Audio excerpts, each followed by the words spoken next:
Start more US based e-learning platform. మీరు కూడా slot book చేసుకోవాలంటే ఈ నెంబర్కి కాల్ చేయండి.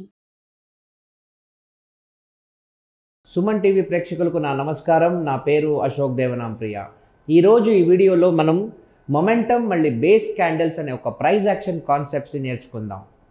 సో ఫ్రెండ్స్, ప్రైస్ యాక్షన్ ట్రేడింగ్లో రెండు కాన్సెప్ట్స్ ఉంటాయి. ఒకటి మొమెంటమ్ క్యాండిల్, ఇంకొకటి బేస్ క్యాండిల్. ఈ రెండు క్యాండిల్ తప్ప ప్రైస్ యాక్షన్ ట్రేడింగ్లో ఎలాంటి క్యాండిల్స్ ఉండవు. జనరల్గా మీరు క్యాండిల్ స్టిక్స్ నేర్చుకుంటే చాలా కొత్త కొత్త పదాలు వింటారు. మోరాబోజు క్యాండిల్, డోజీ క్యాండిల్, స్పారో, క్రో, కరెక్ట్. చాలా జపనీస్ క్యాండిల్ స్టిక్ మెథడాలజీస్ మీరు తెలుసుకొని ఉంటారు. ఫర్ ఎగ్జాంపుల్, క్యాండిల్ స్టిక్ అనే కాన్సెప్ట్ నేర్పించిందే జపనీస్ వాళ్ళు. మొట్టమొదటిసారి ఈ కాన్సెప్ట్స్ని జపనీస్ రైస్ ట్రేడర్స్ వాడుకున్నారు. బియ్యం, జపనీస్ బియ్యం వ్యాపారులు ఈ క్యాండిల్ స్టిక్స్ని ఫస్ట్ టైం ప్రపంచంలో వాడుకున్నారు. తర్వాత ఈ కాన్సెప్ట్ అమెరికాకి వెళ్ళింది. స్టీవ్ నిసాన్ అనే ఒక పెద్ద ట్రేడర్ ఆ కాన్సెప్ట్స్ని వెస్టర్న్ కంట్రీకి తీసుకువెళ్ళారు. దాని తర్వాత లైన్ చార్ట్స్ ఉండేవి, దాని తర్వాత క్యాండిల్ స్టిక్స్ వచ్చినాయి, క్యాండిల్ స్టిక్స్ పాపులర్ అయినాయి. కానీ ఒక ట్రేడర్గా మీకు అవసరం ఉండేది రెండే విషయాలు. ఒక క్యాండిల్ మొమెంటమ్ క్యాండిలా లేదా బేస్ క్యాండిలా. ఈ రెండు విషయాలు తప్ప వేరే ఏ విషయం మీకు అవసరం లేదు. ఓకే, మనం డీటెయిల్స్కి వెళ్దాం. ఫర్ ఎగ్జాంపుల్, మీకు రేంజ్ అంటే తెలుసు. సపోజ్ ఇది ఒక బుల్ క్యాండిల్ అనుకోండి మీరు, రైట్? ఇది ఒక బుల్లిష్ క్యాండిల్ అని మీరు అనుకోండి. ఎలా ఉంటుంది? ఇది మీ ఓపెన్, ఇది మీ హై, ఇది మీ లో, ఇది మీ క్లోజ్, కరెక్ట్? సిమిలర్లీ ఇది మీ ఓపెన్, ఇది మీ హై, ఇది మీ లో, ఇది మీ క్లోజ్. ఈ రెండు క్యాండిల్లో డిఫరెన్స్ ఏంటి మీకు అర్థమవుతుందా? ఇది టోటల్ రేంజ్ అని పిలుస్తాం.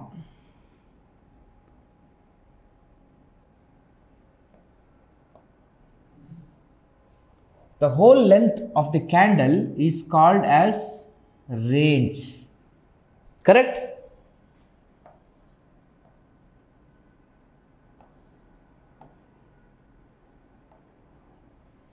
దీన్ని R1 అని పిలుస్తాం, దాన్ని R2 అని పిలుస్తాం.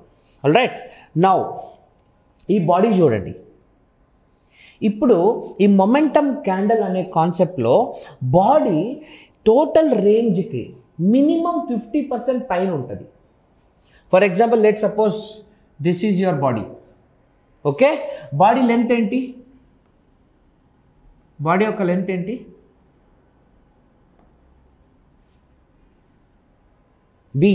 సో నేనేం చెప్తున్నా అంటే B is greater than 0.5 times R1.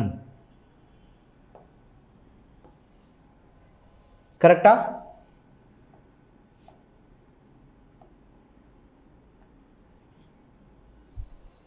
Everyone agree? B1 ఉంది కదా. What is B1? The total body యొక్క లెంత్. ఆ బాడీ యొక్క లెంత్ టోటల్ రేంజ్ కన్నా మినిమం 50% పైన ఉంటే అలాంటి ఒక క్యాండిల్ని మనము మొమెంటమ్ క్యాండిల్ అని పిలుస్తాం. కానీ ఆ క్యాండిల్ స్టిక్ ఒక body length of the body అంటే B2 ఎప్పుడైనా మీకు రేంజ్ కన్నా 50% తక్కువ ఉంటే అలాంటి క్యాండిల్ని మనం బేస్ క్యాండిల్ అని పిలుస్తాం. ఓకే, ఇది బేస్ క్యాండిల్, ఇది మొమెంటమ్ క్యాండిల్. ఫర్ ఎగ్జాంపుల్, మీరు ఒక హైవేలో వెళ్తున్నారు, ఒక పెద్ద హైవేలో వెళ్తున్నారు, ఎవడు మిమ్మల్ని స్టాప్ చేయడం లేదు. గాట్ స్పీడ్లో వెళ్తుంటారు కదా, అంటే మీ డైరెక్షన్లో మీకు అడ్డు ఆతంకులు ఏదీ లేదు. అందుకే ఇలాంటి క్యాండిల్ని మనం మొమెంటమ్ క్యాండిల్ అని పిలుస్తాం. కానీ మీరు ఒక రోడ్లో వెళ్తుంటే మీకు కొన్నిసార్లు ట్రాఫిక్ అడ్డొస్తుంది, మీకు కొన్నిసార్లు టోల్ అడ్డొస్తుంది. అప్పుడు ఏం చేస్తారు? బండి స్లో చేసుకుంటారు. మీ బండి స్లో అయినప్పుడు బాడీ ఒక లెంత్ తగ్గుతుంది.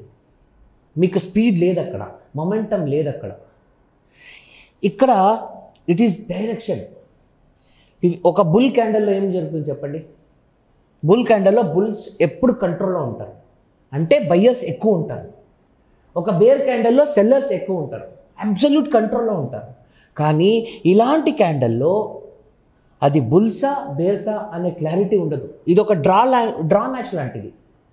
బుల్స్ బేర్స్ ఇద్దరు ఈక్వల్గా ఫైట్ చేసుకునే ఒక క్యాండిల్ ఇది బేస్ క్యాండిల్. అర్థమైందా? సో మొమెంటమ్ క్యాండిల్ అంటే యూనిడైరెక్షనల్ క్యాండిల్, ఒక్కరే కంట్రోల్లో ఉంటారు. బయ్యర్స్ అయినా కంట్రోల్లో ఉండాలి, సెల్లర్స్ అయినా కంట్రోల్లో ఉండాలి. బయ్యర్స్ కంట్రోల్లో ఉంటే ప్రైస్ పైకి వెళ్తుంది, సెల్లర్స్ కంట్రోల్లో ఉంటే ప్రైస్ కిందకు వస్తుంది. కానీ ఇద్దరు గొడవ చేస్తూ ఉంటే ప్రైస్ అక్కడే ఫైట్ చేస్తుంది. అప్పుడు మీ బాడీ రేంజ్ కన్నా చాలా తక్కువ ఉంటుంది. ఆలోచించుకోండి, ప్రైస్ యాక్షన్ అనే కాన్సెప్ట్లో ఇవి రెండు తప్ప మీకు వేరే ఏ విషయాలు ఉండవు. For example, let us go to the chart. ఈ ఒక క్యాండిల్ చూడండి, ఇది ఒక బేర్ క్యాండిల్.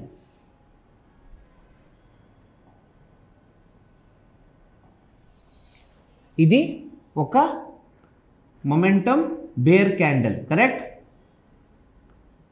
అర్థమవుతుందా? ఇది ఒక మొమెంటమ్ బుల్ క్యాండిల్. ఎందుకంటే బాడీ టోటల్ లెంత్ కన్నా 50% కన్నా పైన ఉంది. ఈ క్యాండిల్ చూడండి, బాడీ సైజ్ చూడండి, టోటల్ లెంత్ చూడండి, బాడీ 50% తక్కువ ఉంది కదా. So this is a base candle, this is a base candle, this is a base candle, this is a momentum candle. Green ఉంటే బుల్లిష్ మొమెంటమ్, రెడ్ ఉంటే bearish momentum, correct?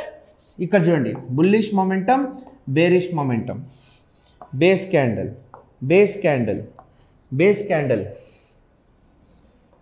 Base candle. అర్థమైందా? Base candle. So candle stick ప్రపంచంలో ఇవి రెండు తప్ప మరి ఏది ఉండదు.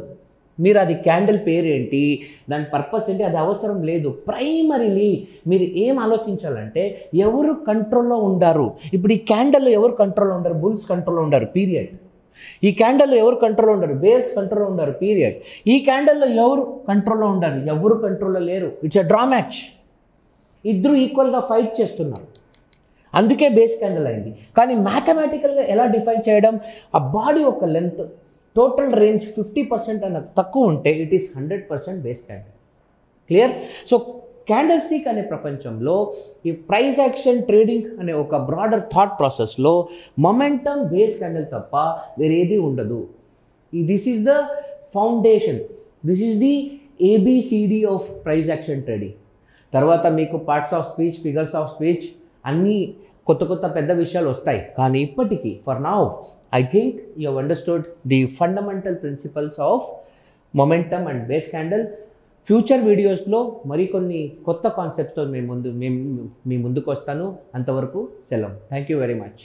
సుమన్ టీవీలో మీ పర్సనల్ అండ్ బిజినెస్ ప్రమోషన్స్ కోసం కింది నెంబర్కి కాంటాక్ట్ చేయండి.